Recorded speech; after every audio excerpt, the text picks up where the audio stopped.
when it's a search term ready to harvest into exact? So this is a great question, especially for people who are newbies to ads and they don't understand exactly how to replicate success. And by that, what I mean is that if you're opening up an ad campaign and if you have, several sales for specific broad phrase or even broad modified search terms coming in, what you're going to notice is there's one sale for the product.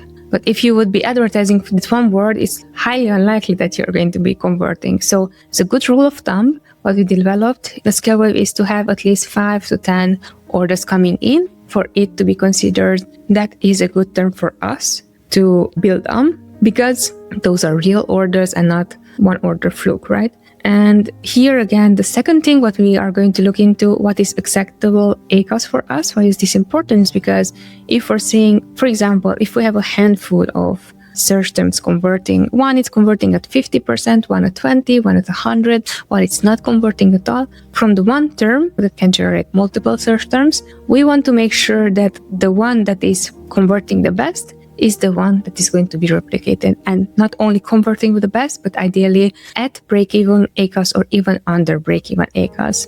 So there we have already two signals. The first signal is that first off, it converted, and the second signal, it converted enough for us to prove that there's a pattern of purchases. If someone is going to look up that particular keyword, it's going to generate a search term. So that's the way how we would be doing it. When it comes down here to priorities, I think it's important to also note that you are not going to take away that keyword that performed well in the discovery campaign and add it into the exact match campaign and then take it away from the discovery campaign. You still leave it in the discovery campaign because there's a high chance that keyword is going to still be converting for you cheaper than an exact match campaign. It's not probably going to convert at the same volume as an exact match where you are controlling the budget and controlling on which keyword to land that budget. However, it's still good to have it.